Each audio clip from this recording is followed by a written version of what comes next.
in progress. Hello, welcome back. We took a little break here and we are working on our Shamanic Practitioner training. I'm Isla. I'm Chakra. I'm sure y'all know who we are at this point, but we just introduce ourselves every time, just in case you're catching our videos out of order. However, you should be doing the course in order at our store, yogaforlove.com, and that's where you're going to find all the assignments and all the things that we went over so far. So whenever you're working with extraction healing, this is a way for us to balance out energies and influxes and find where things are disturbed in the energetic field in a shamanic way. Different from Reiki, but same results.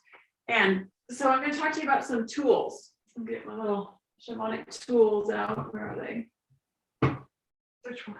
My little basket of tools, which are not in here. Maybe it's over there.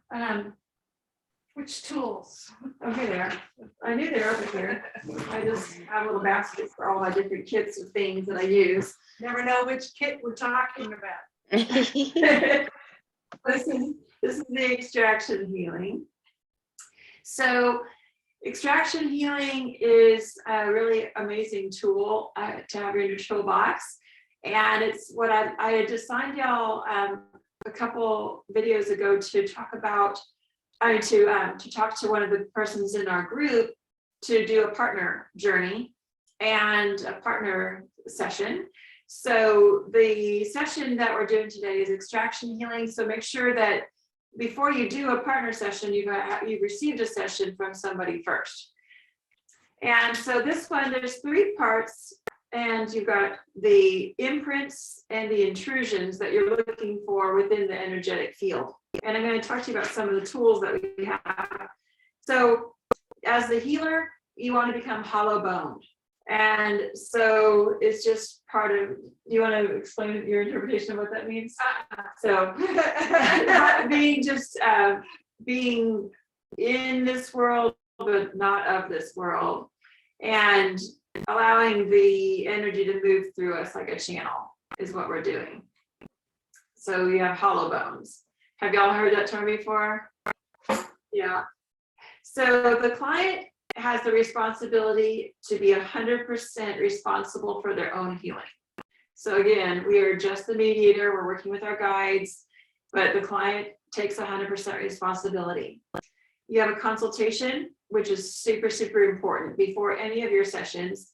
Power animal, soul retrieval, extraction healing, especially soul retrieval, because we have a lot of journaling to do about our life and our path and places that we may have left our energy or pieces of our soul. But even in extraction healing, we'll be talking about some questions that you want to ask, which is a little bit about the life timeline and big events in your background, because those are impressions which can also leave marks in your energetic field, right? So do you want to talk about how things get left in the physical body and how you see it in your sessions or the energetic body? Yeah, so I mean, because it's all energy, right? We store physical, we store wounds and traumas and things and significant moments in our life that haven't been fully processed or dealt with or healed. Those energies are still stored in the body in various places. So they're like little balls of energy trapped in the body. And then, of course, if we don't remove those or heal those or process them, then that's what those turn into, either chronic injuries, chronic pain, disease. Let's back up. Talk about chronic injuries. That's something that's skipped over a lot. Chronic injuries? Yeah, people think, oh, it's just an accident. Right. I just keep hurting my knee over and over and over again. What is that about? Yeah, people do, oh, I hurt my knee like 4 different times. It's just I broke the same arm, Yeah, like people don't pay attention to that they you know, like I have injured this right knee many times in my life. And before I did a lot of healing work, you know, those when those injuries were coming in, and the knees are a huge piece of support system, feeling supported. Moving forward. Yeah, moving forward, exactly. So especially through my teenage years and into my early 30s, I think I had, you know, just repeated kept injuring this one knee, and it gave me trouble for a long time. So I did a lot of work. Now it doesn't show itself as much anymore. It does come up sometimes, you know, because there's always like, you know, like the layers of the onion. It's just kind of one of those things that's a consistent piece of my soul's journey, you know, learning and more, but it's not near what it used to be, right? Because I've done a lot of work around all of that, but it used to be chronic, repeated, like every couple of years, wham, I would whack it. You know, I had a car wreck, slammed it into a dash, slammed it ice skating when I was a kid, slammed it on a gym floor as a teenager, in drill team doing a jump split. It was just like, but there was the same knee over and over again. So it was like, finally, I think it was after the car wreck. It's like, what is this? Yeah. Why does that keep happening? And, you know, for some people, it's like hurting that same shoulder over and over again, or, yeah, so they're just patterns that are repeating. So I'm going to pause real quick. Okay. Yeah, so repeated injuries, you know, until we can kind of break free of the pattern, find, you know, what the wiring is, what the belief pattern might be that's ingrained, what the it comes from the etheric body, the bliss body, into the wisdom body, and then become aware of it in our thoughts, and it comes into the energetic body, then it comes into the emotional body, then it comes into the physical body. So these patterns come in, and we just have to get them released in all the different bodies. So, and it doesn't necessarily matter where they come from. You know, we're not a psychologist. We're not going to go take you down the train of, you know, your whole life and talking about all this stuff. This is not talk therapy. It's not always tracing it back to some moment that happened when you were 4. Although sometimes that's what needs to happen. Right. And soul healing is really good for that. Naturally. Yeah. But sometimes just going into working on it physically can help you either release an emotion, or it might bring up the memory that helps you actually recognize what it is. And sometimes it's just moving the energy out. Yeah, you may never know why it's there, and it's not really, doesn't matter. But there's tools for diagnosing this, and then that's what we want to go over today, is how to extract it. So again, the tambourine. Where's the drum? The drum.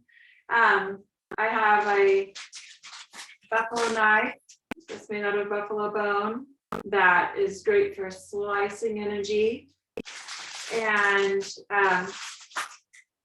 do you remember this knife? We had just a little plastic knife.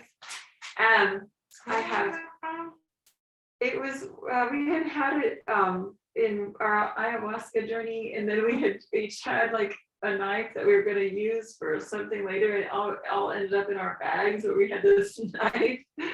So it's part of a kit. So in here, let's see, I have some other tools that are for medicine, as far as like I have a lock of my horse's forelock, and I have a large piece of Diva's tail, her tail hair, And this is from my mare. And here's another piece. Mom, this is doubled up. And she gave me a big piece of her tail. Like one day I went into her stall and a humongous hunk of her tail got ripped off on the stall door. And it was all in one piece. I was like, thanks. And this is a piece of Cochise's white mane. He's white and red paint. So this is his colors. So those, my horse medicine, I've got a deer antler tip with some beadwork on it. I have another deer antler over here. Sometimes I use this in different tools. We have all kinds of animal parts around here, if you want to be completely honest. I mean, we've got red tail hawk, which was gifted to us from spirit, that we've rescued off the sides of the road so they don't get pummeled by cars, and utilize them for our medicine for our church offerings. And hawk, red tail hawk, owl, all kinds of raptors, vulture. So there's different medicines that will just come to you. One of the very first medicines actually came to me long time ago was armadillo. And this is it kept in my shamanic toolkit. I don't know if you've ever seen this one. Mm-hmm. Yeah, piece of armadillo. Then a shell. I use this a lot in my soul retrieval for catching information. So you'll have different tools for different things, but you don't necessarily know what they're for until you do, you know? So those are what's in this toolkit, as well as some sound tools for this work, because this work requires us to listen to the energetic bodies and how the frequencies change as we move through the body. So you're going to use sound tools to do that. Doesn't mean you have to go out and buy a bunch of medicines, you know, like for your bag. They'll come to you. Don't worry, they'll come to you. I have my magic bubbles. So sometimes you might just need magic bubbles. You never know. And we have a big giant thing of magic bubbles for when you just need a giant thing of magic bubbles. You never know. And this is not going very good. There we go. Sometimes they'll tell you something. So those are in the toolkit. I've got some sprays that I make with essential oils for homecoming, coming back to the body. Got a shaker rattle, my ayahuasca cup. There was a shell that was in there. A little crystal. Don't know why this has been in here, but I have a quarter in here. Don't know what that's here for yet, but it somehow keeps showing up in my kit. I have a piece of, let's see, more hair. Yeah, this is Diva's Warlock. Piece of Diva's Warlock. And yeah, the quarter, I don't know, so I haven't found out what that's for. Can you read the year? Got this is one of the very first pieces of Diva's hair that one of my Native American sisters braided into a keychain. So there's that. A lot of horse medicine, obviously, I carry because I have horses. I have a horse now. And in here, I also have a bagua with this seeds. Oh, this is ash from a sacred fire. So you can always use ash from a previous sacred fire to start a new fire. And then the bagua, which is the feng shui compass, showing the energies of the directions within the room that you're working in. Also calling in the directions. You all have probably downloaded the 9 directions from the SOAR as part of this training. And if you haven't, go download the Shamanic 9 Directions. 1998. Okay, well, let's see where my son was born. These are flash papers, so you can throw them into a fire and they burn iridescent. What? Monopoly on? Oh, no. Quarters in the eyes. What does it mean? It's a death thing. Oh, when you're dead? Yeah. Interesting. My button from when I was in silence at the ashram. So this is thorn medicine. I really am attracted to plants that have thorns, not purposely, but they like to play jokes and tricks on me, especially the rose. And then this is a set of singing balls.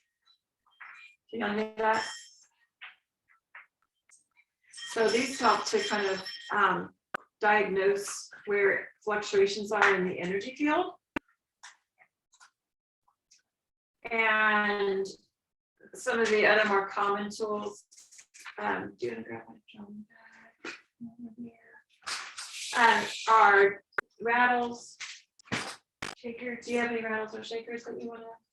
How does it get in here? Bells,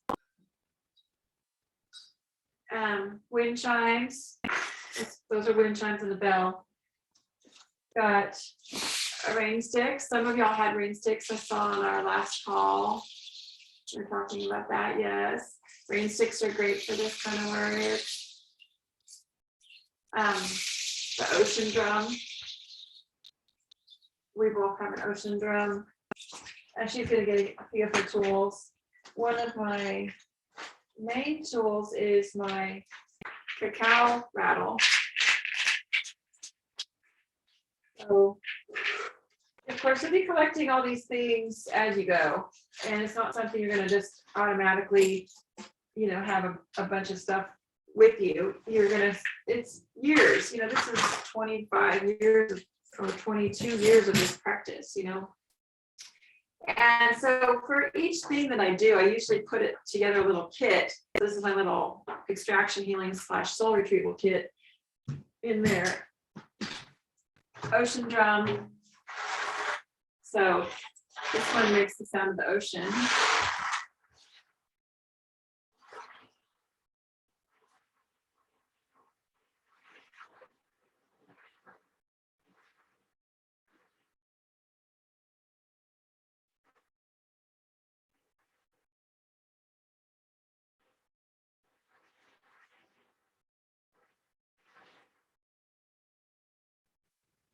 Isn't that lovely?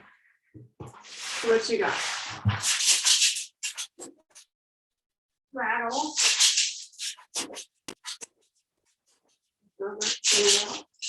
This is actually a turtle shell rattle That she made. I called in. I had this stick for a really long time, and one day it was like, I'm supposed to be a rattle handle, and you need a turtle shell.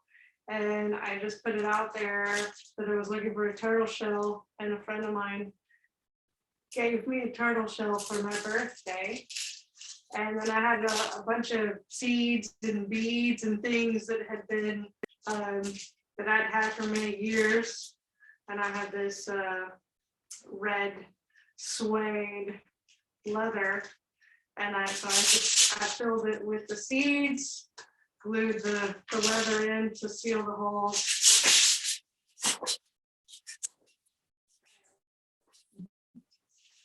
It's very powerful shamanic tool, especially when we're in ceremony. And then the chakra. This So, is let's talk about the chakra. basic level. This is one of the easiest tools that you can make for yourself. This is Same just tree, totally different chakra. This is just oak leaves, actually, bundled together and dry. And then I just wrapped it with a Scarf. Yeah, kind of. Well, it was a ribbon or a kind of a thin scarf or belt. But you could use anything, whatever you want to wrap it with.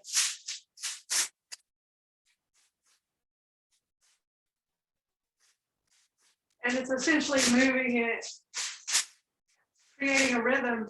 Well, it's usually made from plant matter. Yeah, so any kind of plant that's gonna essentially gonna not totally fall apart when it dries. This one has lasted me, I made this in 2020. We made it together. Is this No, the not tree this that one. we? This was the first one that I ever made. What was the one that we made And together? then we got Was the, this the same tree? that was the tree from the river. Right. This was from my That was not, where's the backyard. one from the river? We gave it to somebody. Oh, I thought that was that.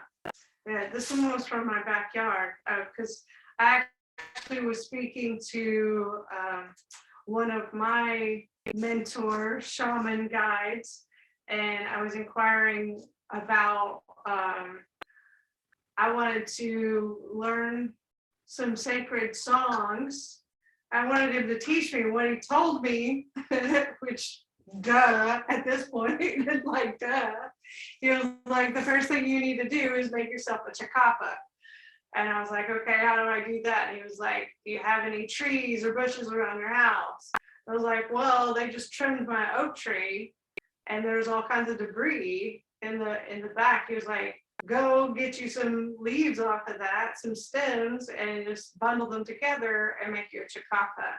And essentially, in doing that and then working with it, it allowed the songs to start to come out. Mm-hmm.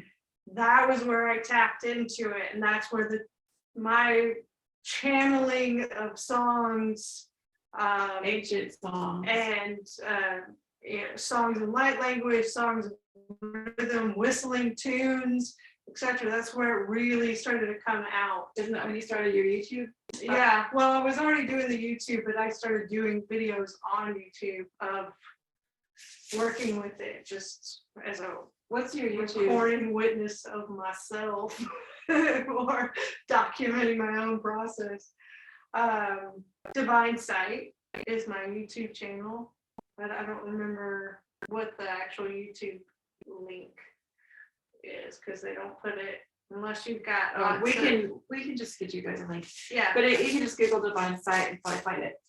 so the biggest thing I want to, like we've got all these tools, we've got especially all these sound makers, but how do you use them, right? How do you use these tools? How did they assist you in finding stuck energy, in finding places where something needs to move? This one's yours, this one's mine. So we have these made out of lemongrass also, as well as goldenrod, which wants to be added to it, but I haven't added it yet. So this one is more of a sword. It just slices energy. Slices energy. I tried mine with a ribbon, grew the lemongrass. I put a feather in it. Pretty much everything that I have has feathers in it. You see my chakapa has peacock in it. I wrapped it with rope, twine, like burlap twine. And as I bundled it together, I also brought back this bleached ocean stick from Hawaii. And when I was making my chakapa, you want it to be fairly light. This is a pretty light stick because you're going to be rattling it for a while. Your arm will get tired. You'll get very tired. So this is not super light, but I don't usually do the chakapa for a super long time like she does. Because like in ceremony, she'll hold that rhythm for quite a long time. Whereas I use more of mine as an extraction tool.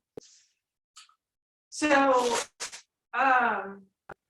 yeah, how do you use these to actually find those places? That's the drum, the shakers, the sound makers. How do they assist in finding where energy needs to move, or where it's stuck, or where it's dull? That's what extraction healing is. Right. So let's talk about the other tools. So we've got different chants, meditations, songs, medicine stories, power animal retrievals, soul retrievals, death and dying.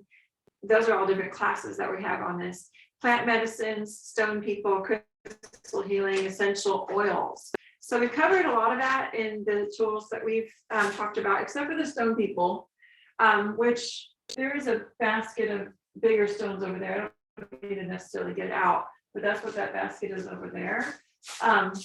And so I utilize bigger, heavier stones in this type of work versus like my crystal healing for the angelic and Reiki is mostly quartz and amethyst and rose quartz and selenite and lighter, more ethereal stones. These are more root chakra stones, lava, and stones that have like iron ore in them, and like granite and jasper and tourmaline, and like the deeper, heavier stones like obsidian and snowflake obsidian.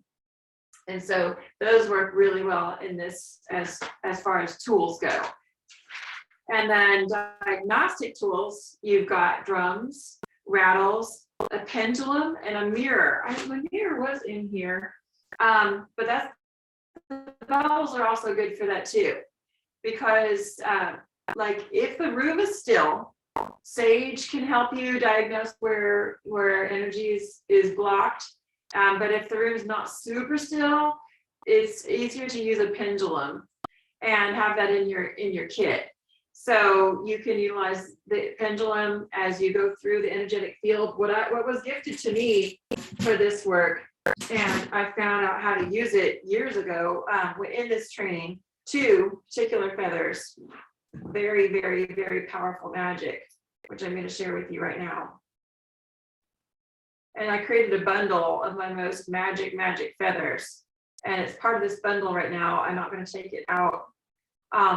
But when a friend of mine passed over, as part of her energetic exchange, and the tools that she left, her family gifted them to the community to raise funds for her daughter.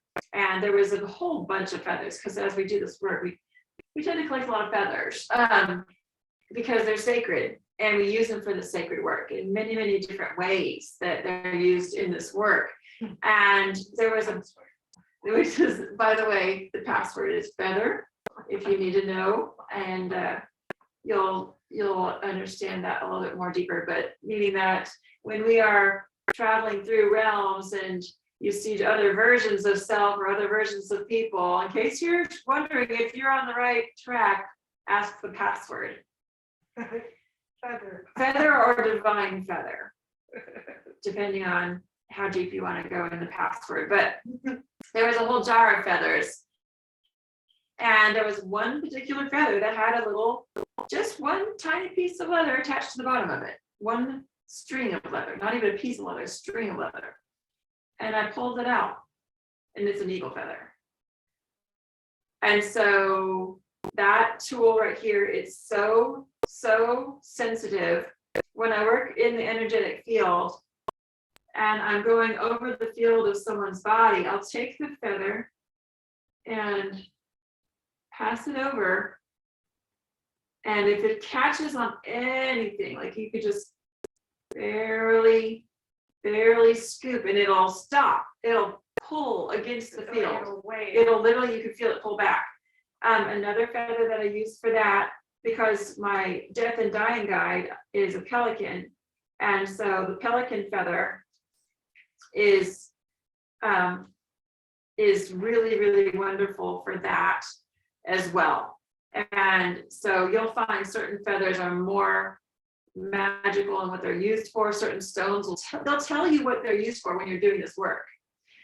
So if you're attracted to a particular feather or a particular stone, bring it into your medicine and it'll eventually tell you what it's used for.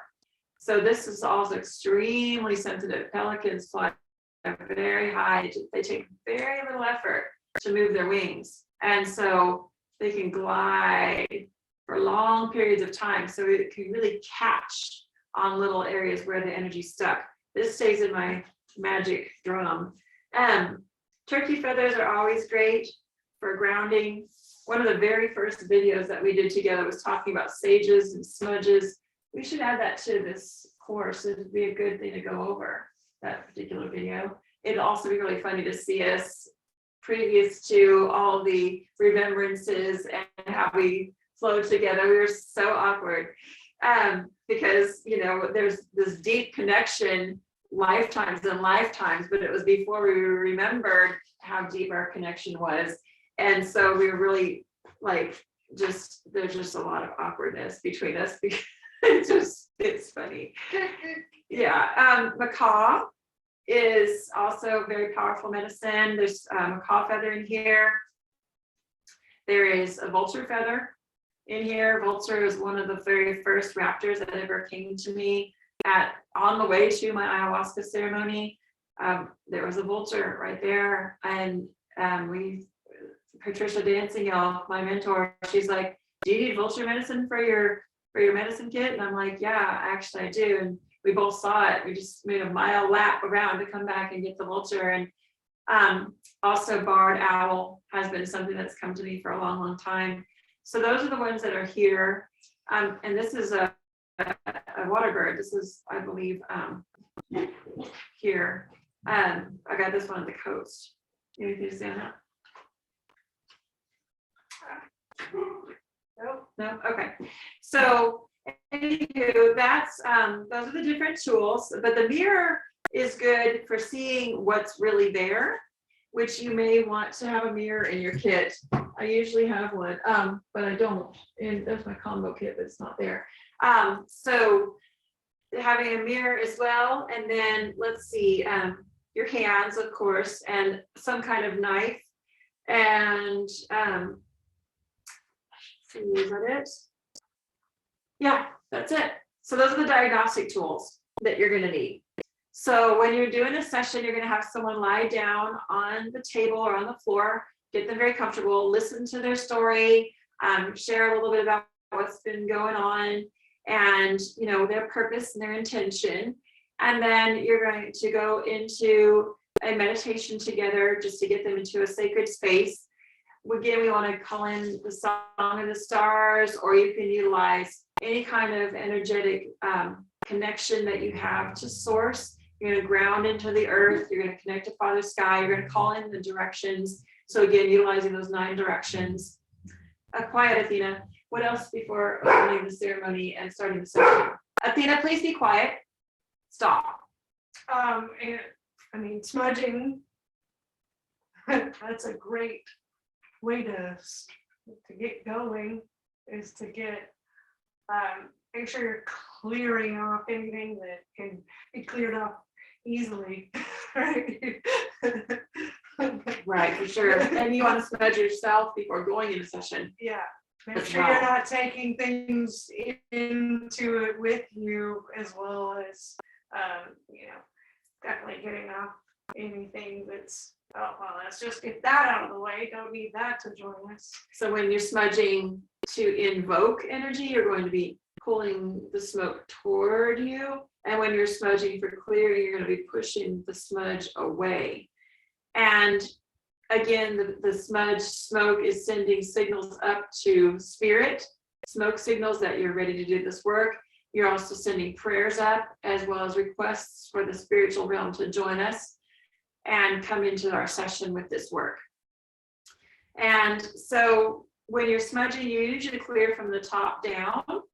But when you're working in extraction healing, you can go from the toes to the head to energize the client.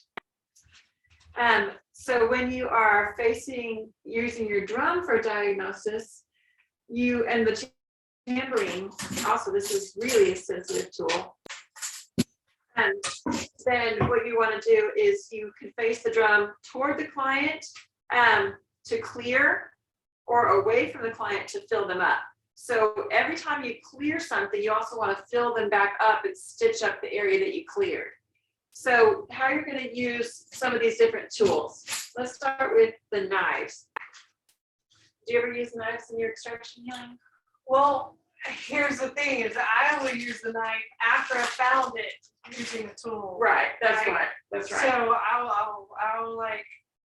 I'll play a drum or a rattle or something and start finding an area, depending on what's calling me first, then I might. So let's talk about that part first then. Okay. So when you're doing the drum, you can choose your tool. You can have your repertoire tools, or if you only have one tool, that's fine. And as you're choosing the tool, you're going to take and, like, let's say my client is lying right here. If I didn't have so much stuff in front of me, I'd have her lie right here. But how about this? You lie right there, and I'm going to move over here and just change my camera angle a little bit. So just go ahead and just lie down right there. And I'm going, yeah. And I'm going to do the session. So we have all of our stuff from our teachings laid out, but it should be fine. So I'm going to see if I can diagnose. Let me move here. I have bells, rattles, water bottle, notes. Okay, you're good. Okay. So if I'm going to use this tambourine, this is going to be my diagnosis tool. So I'm going to first get a calibration of what it sounds like.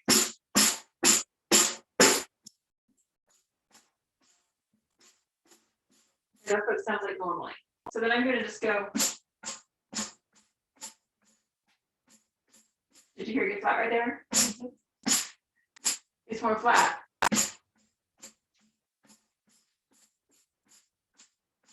So you can hear where it gets a little flat. She might have something that needs to be cleared here.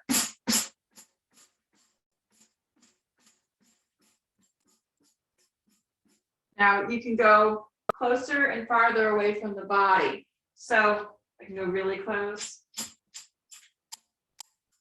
It's still a little flat like it right there, even close.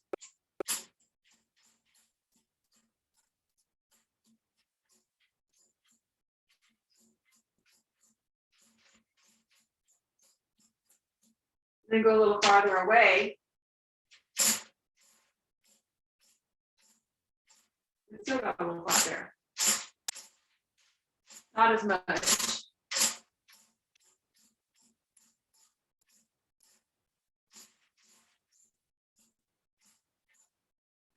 So go a little higher. So you have this little flat right there. So that's in the higher bodies, up above the heart.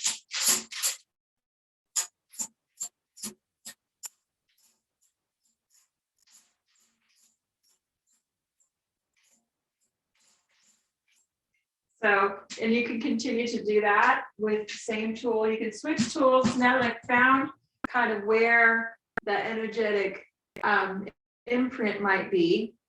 Then I can take something a little more sensitive, such as my feather.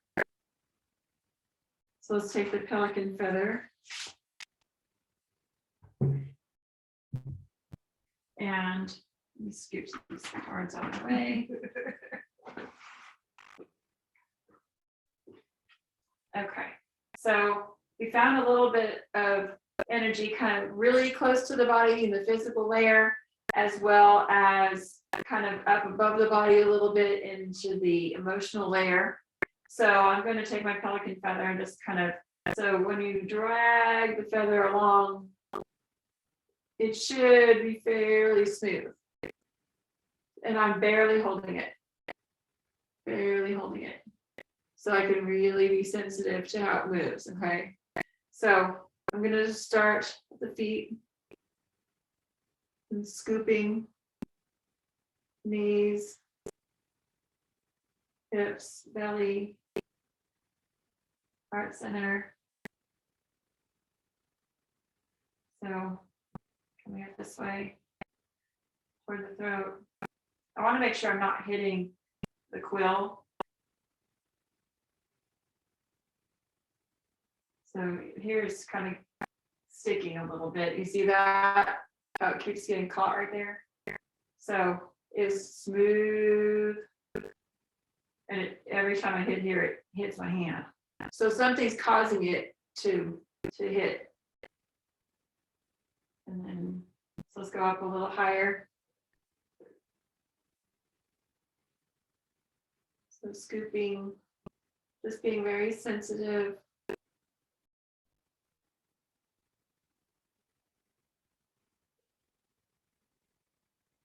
So that seems to be more clear. This go this way. We'll go through another layer. See here, it's getting caught a little bit. So you see the feather pull back? See that? Right here. Wow, okay, there, look at that. I can't even push it straight. It's actually turning in my hand.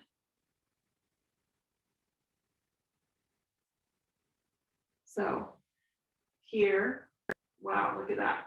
See, that's very sensitive. And then I'm gonna come this way, come all the way back down. There's nothing near the feet. Let's go back this way. See, there he is again. It's pushing against my feather. If I went to just jam through her energy field, of course it's going to go straight, but I'm not. I'm going really sensitive and slow. So I can kind of see where it's at. Up here, it's right about here. It's larger because it's like not tiny.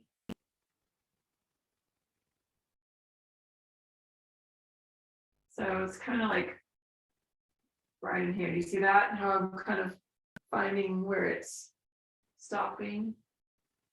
You can use a pendulum or dowsing rods also for this type. But see how it's pushing the feather. And then we found another little bit closer in.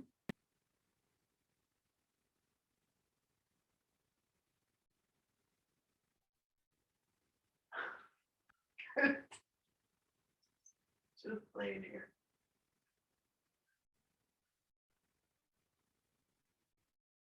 So, does that make sense? Seeing how we're diagnosing it? Go ahead and unmute if you have any questions or just to give a little feedback. Anybody? It seems pretty cool because I've never seen the feather do that. I didn't know the tools could like really be useful like that. Yeah, I'm Yeah. excited. I mean, I've Yeah. used the feathers before, Cheryl, but did you have anything? I've never used a drum like over someone like that. Or, I mean, you know, I've been trained in best, and so I'm excited about doing. I love feathers. I have peacock feathers and turkey feathers, and so yeah, I like it. I guess the question that comes to mind is when you're doing the remote sessions, which I guess when we partner up, you're wanting us to meet in person to do it together, right? You cannot really do yeah, this is in person. Yeah, this is definitely be an in-person session. It's really, you can't do these kind of diagnoses if they're not in front of you. I mean, you can do Reiki when they're not in front of you, and you can feel and balance out the energy, but to really get into that field, you just got to be with them. You know, you can do some from a distance, but you have to have a really clear understanding of this represents the head, this represents the torso, this represents the legs, this represents the feet, and they would have to be really projecting their energy to you at the same time. So it's a little more complicated. Got it. Okay. Than having them just right in front of you, but it can be done because energy is simply energy, right? So yeah, so this tool has been really helpful. So next, can you scoot this way just a little bit? Which away from you? Yeah, I need to go more than over here. Okay, so next we are going to utilize a tool to go in and clear out that space that seemed blocked. So I'm going to look and kind of scan across my tools over here, which I have chakapas, knives, I have some bells over here. So you can also use like a sound tool if you want to be more clear on.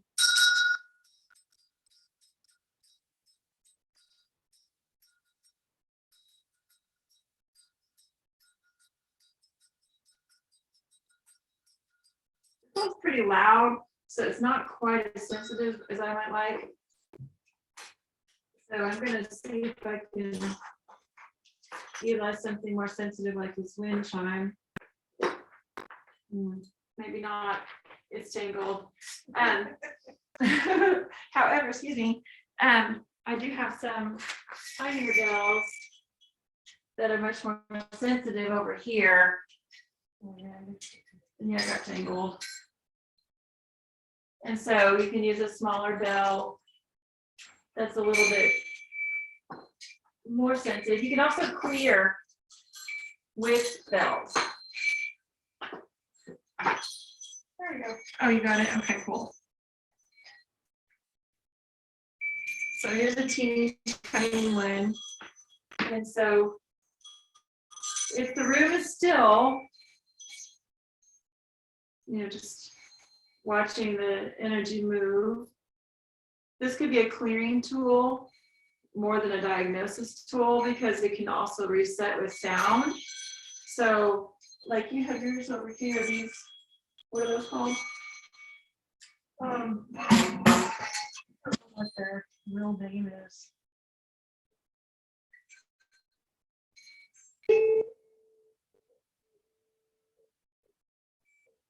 This is a good way to go in and fill back up what you cleared Yeah, out. exactly. Put something in it. So we'll do that last. So they're cool tools, and there's different I have sizes. different notes, which they would like to have all of them. Of course. So these are the- why wouldn't you want all of them? What'd you say? Why wouldn't you want all of Right. So we can use these to put energy back in as we complete the clearing. The bell can help also diagnose if it's tiny enough, because it might change frequency. Sounds about the same across the board. But I think we really already found out where it's at. So now we're going to go in and look at our tools and remove it. If you're going to utilize something like a knife to pull that energy out, you're also going to want to have a cup of water nearby to swipe off your knife and clear it. So if I'm going to use either one of these knives to go in and scoop that energy out, then I also want to clear it off with something, either clear it with a bell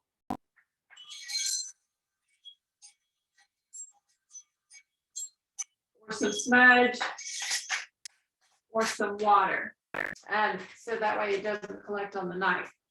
And so you're physically going in and removing from the energetic field. So I'm going to just use this little knife, and I'm going to go in. So the first one that we found, we can go in and do a couple things. So before we go deep into the extraction, I'm going to look at my notes here and see what I've missed, what I'm missing. So you go into a drum journey together, which will help to also, once you diagnose where it's at, you have a journey for healing the client. And so you're going to go into a drum journey and do a little session with your client where both of you go into meditation, just like you do it with any shamanic journey. You're going to ask your guides. So unlike Reiki, where you would just go right into the session and channel through the energy with your angelic being and your light family, you're going to utilize a journey session where you're going to go in and ask for answers. So you're going to do a drum journey. You're going to go into a space where you're journeying for your client, and you're going to go and ask your power animals or your guides to help you to find some answers. And so you're going to journal about that a little bit. They're going to also go into a meditation while you do that. And then you're going to come back with an extraction. So you can just tell them what you found. I'm going to look at this one that I did for one of my clients previous to, and see if there's something here that I'm forgetting to tell you about. So let's see. You're going to look through the 3 different realms. You're going to go into the lower realm, look around. You might see your power animals. You can go into the middle realm, look around, ask the guides for any information, see where you're at. You might be in a certain place, the mountains or the ocean. You might be in your, like this one, I went to the Rocky Mountains, then I went to the ocean, then I went to Hawaii, I went to a volcano. I was looking over all kinds of places for information with my guides. Let's see. want to ask for information once you get there. Let's see what else.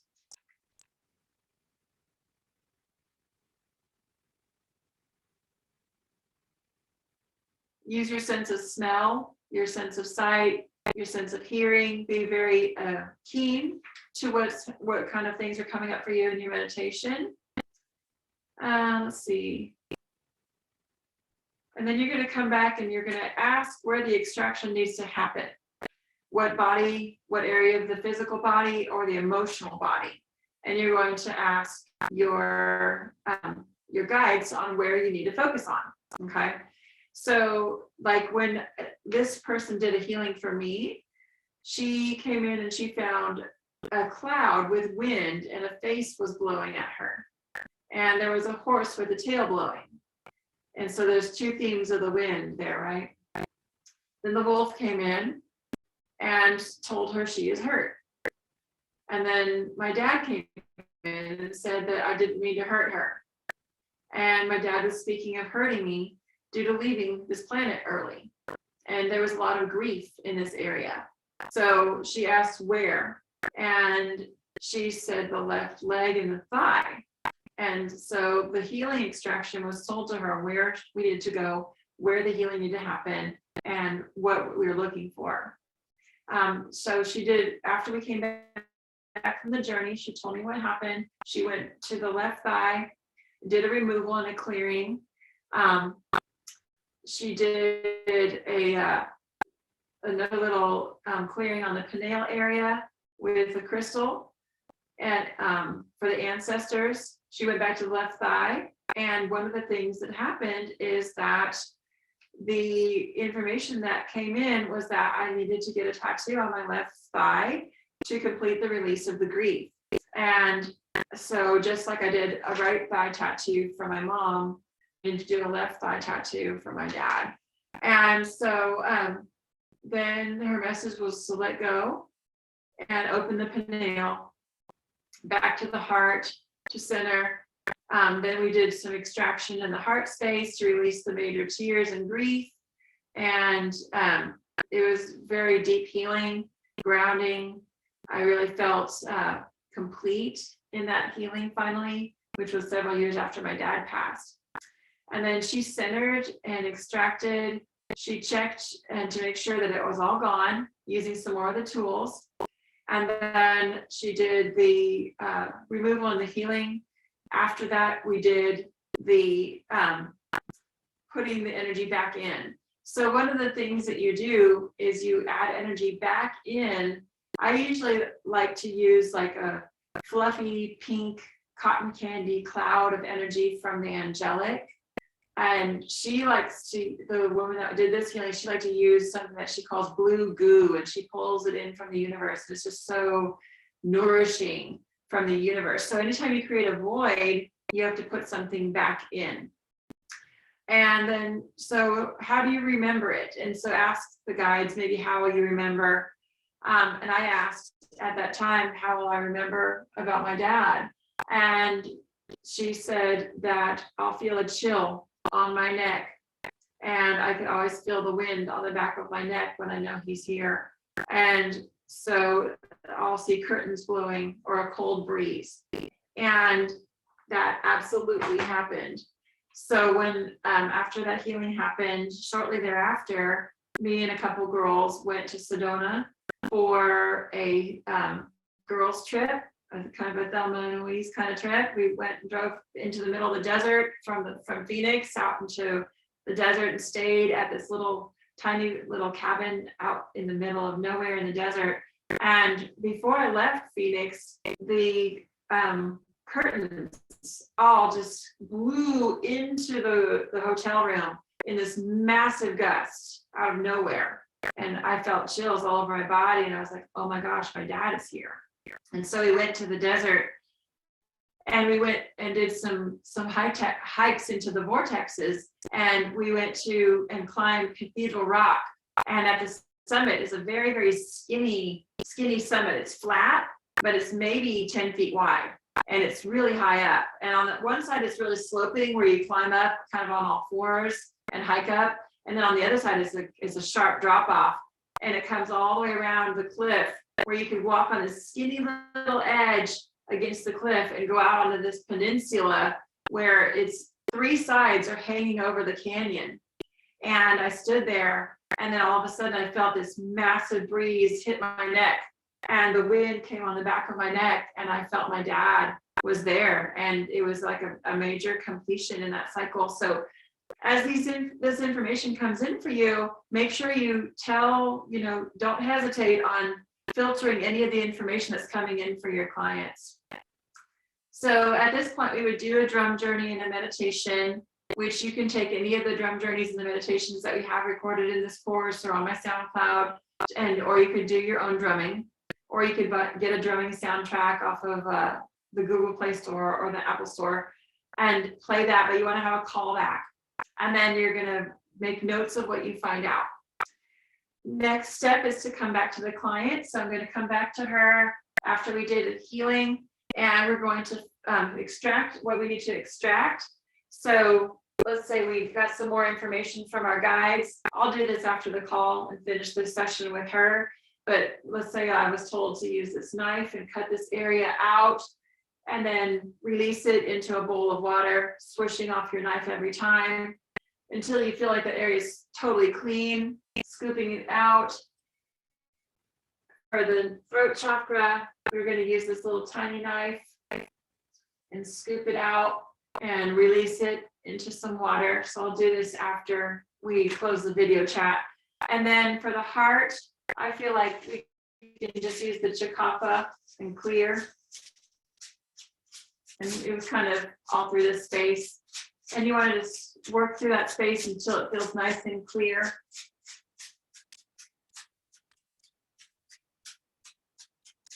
And then as you complete that, you might want to check it with another tool, like you can take and just kind of work through the field and make sure it feels nice and even all the way through, closest to the body, a little bit further away, further away, further away, until you've cleared the whole entire energetic field around your client.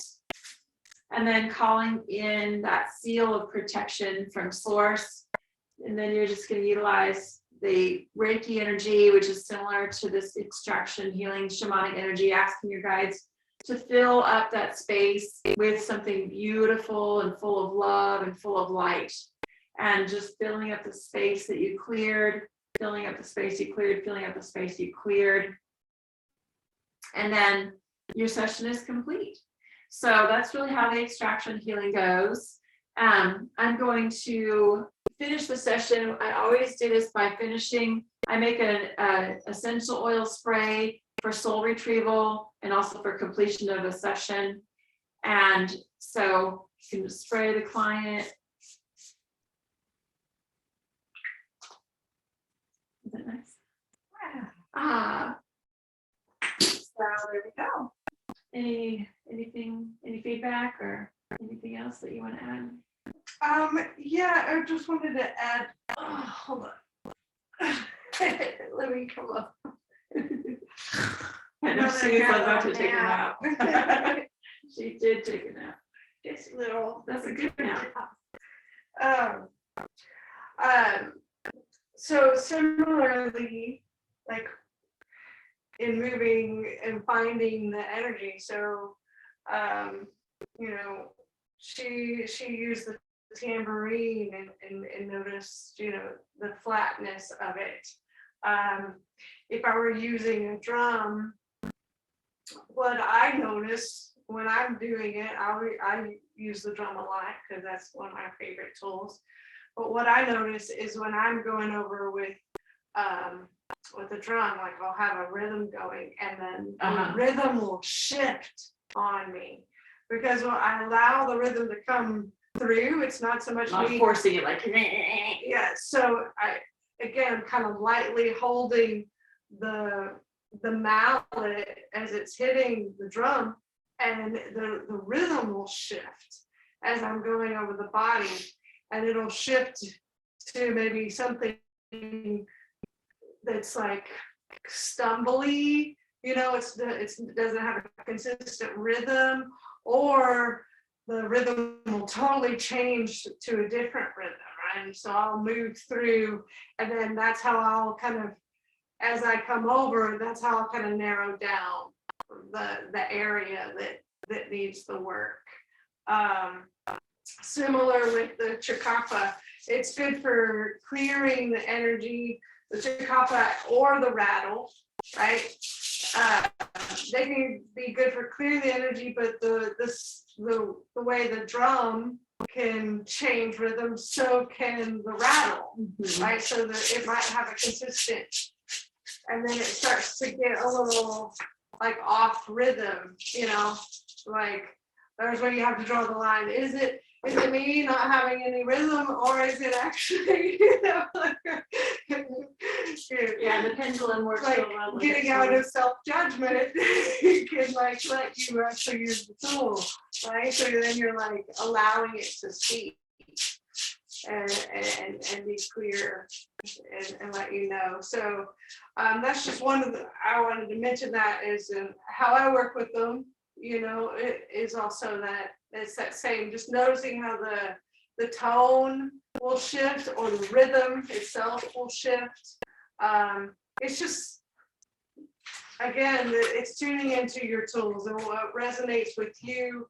I think when it comes down to it, finding yourself some type of drum, some type of shaker, and some type of It could be something that's a resonant, little egg, you know. like, Where's that? yeah, a shaker egg. These are is like great. $1, you know. It doesn't have to be anything fancy and expensive.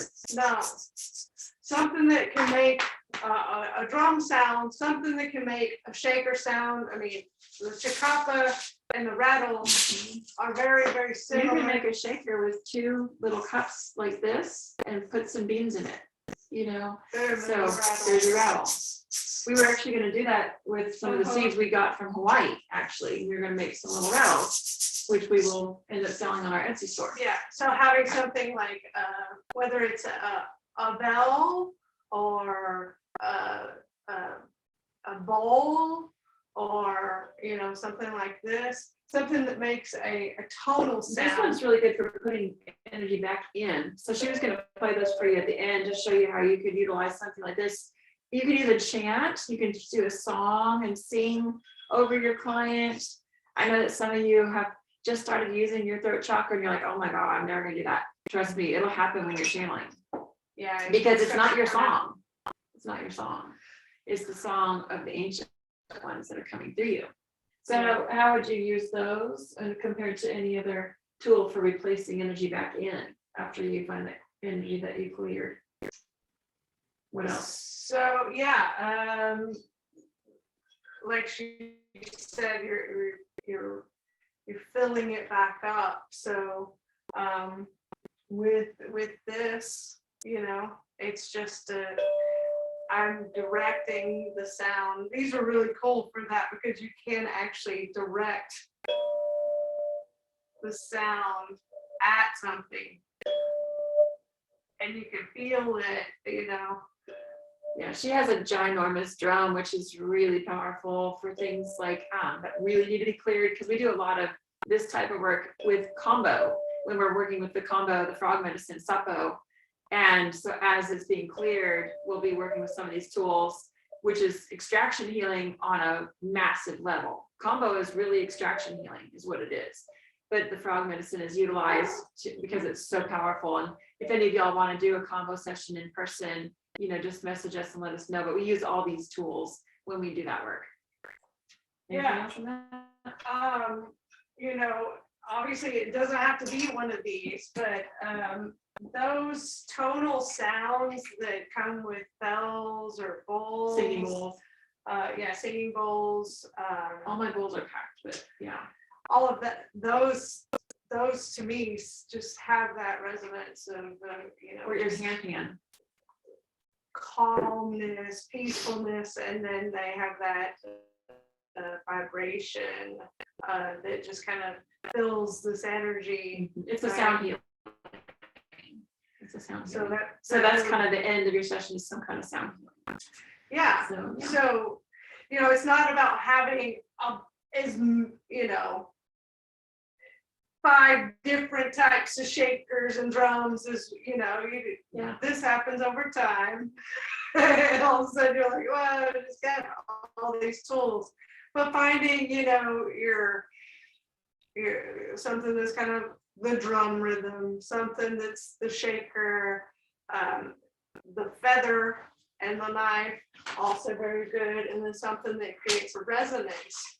That can give you a really good little toolbox of, you know, covering all of these areas in just pretty simple. You know, you can find even a small little drums fairly inexpensively, you know, or you can find really cool ones for higher prices. Right. You know, it's all intention. It's how you're using it. That's what really makes the difference. It doesn't matter how pretty it is. Yeah. It's how you use it. How you use the tools. So I'll put some other resources in our training.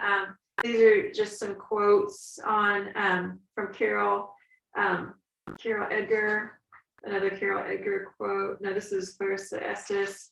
This is a quote from Carol Edgar here. The path of personal empowerment, talking about in a shaman's world.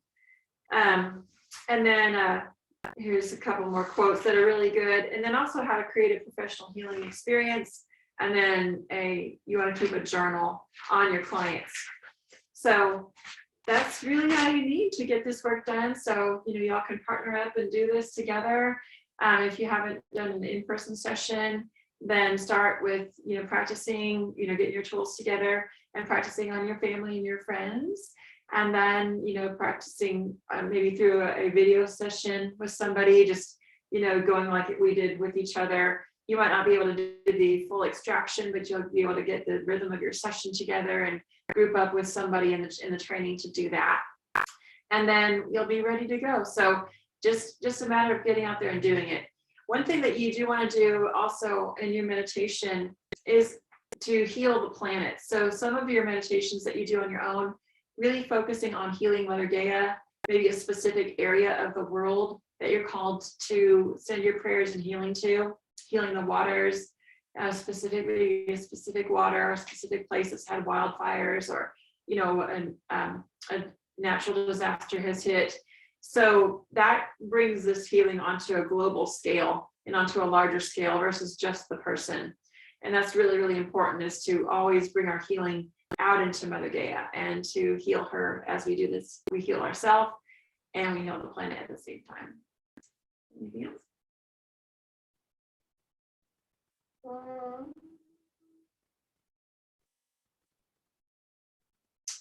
You know, just on the part of the healing Gaia, healing Pachamama, you know, all the wounds and everything that we carry individually and our humanity carries as a whole.